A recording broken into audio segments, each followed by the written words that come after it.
Hello guys! So nagkaroon tayo ng bushcraft knife challenge.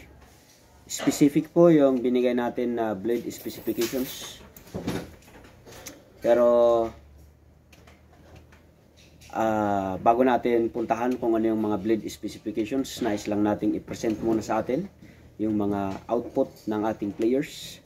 Shout out sa lahat ng mga sumali, nagsakripisyo ng panahon, nagbigay ng pagmamahal sa paggawa ng kanilang blades. So halos napakaganda po lahat ng kanilang mga creation, and we just want to present it to us.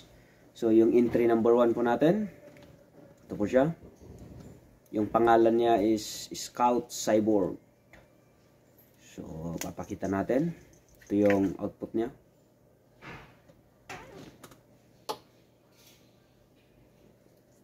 Yan po. So, okay lang siya sa kamay. Yung fittings niya, okay lang. Yan po. And, yan. Kydex. Tapos, yan na. Yung mga accessories niya.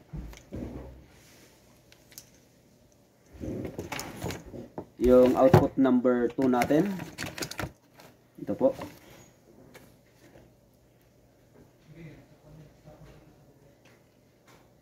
Kydex din. Ganun siya. Kikita naman natin yung difference niya. Ganyan po yan. Papakita ko lang yung feature ng knife. Medyo makapal po siya. Yan yung visible na feature kasi nito, no? Medyo may kabigatan. Lalo na pag sinalpak natin dito. Mas makikita po natin, no? Yan, ma-appreciate natin. Yan yung mga accessories niya. So yan po yung entry number 2 natin. Ito yung number 3. Very simple po yung number 3 natin. Makikita natin agad and masasabi natin na yung maker nito is traditional Pinoy blade maker talaga siya. Traditional yung mga gawa niya. So pansin natin yung scabbard pa lang is sungay, pati yung sandal. Full tang naman siya. Yan. Ito yung pang-apat na entry natin. Similar sa first 2 na nakita natin, Kydex pa rin. Orange nga lang siya. Pangalan nito, Apoy. By the way, yung entry number 2 pala, pangalan niya is La Bomba 1. And ito yung entry number 4 natin, Apoy. Kaya orange po siya. Pati yung sa handle niya, may karta. Orange. Yan po yun. Signature talaga ito na profile kasi ng maker natin. So makikita naman natin pati yung mga features niya. Nasa Facebook natin yung ibang feature ng blade na ito. Papakita ko lang ito sa atin ngayon. Yan po yung 4th entry natin. Ito po yung pang-5. So pareho rin siya. PVC or Kydex ba ito? PVC yung sheet niya. Tapos ito yung mga accessories. Yan. And ito yung knife natin. Isa siya sa pinakamahaba actually. Abot ito ng 6 inches yung knife. Yung length ng knife natin. Yung mga nauna nasa 5 lang ang mga 4 to 5. Okay. So yan yung mga pinresent natin na output. 5 entry natin. Luzon, Visayas, Mindanao po yan. 5 entry sa ating bushcraft knife challenge.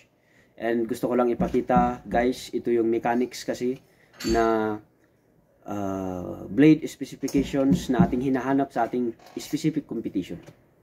Kasi yung bushcraft knife is very similar sa hunting, very similar din siya sa camping. So nagbigay tayo ng specific na blade specs, full tang, drop point, blade profile, 4 to 5 inches blade and 5 inches handle. So yan po yung nilagay natin. And nasa sa atin na po to review once again sa base sa pinakita nating outputs. Present nating outputs kung sino sa atin, sino sa kanila yung closely na nakapasok doon sa blade specifications. By the way, nagkaroon na tayo ng initial review nito. Based on design, may nangunguna na po sa based on design. sa design criteria based on the design specifications given. Tapos may nangunguna na rin boss sa Facebook votation natin.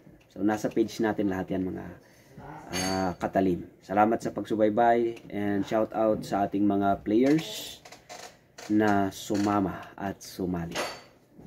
Lalong-lalo na sa ating mga supporters. God bless.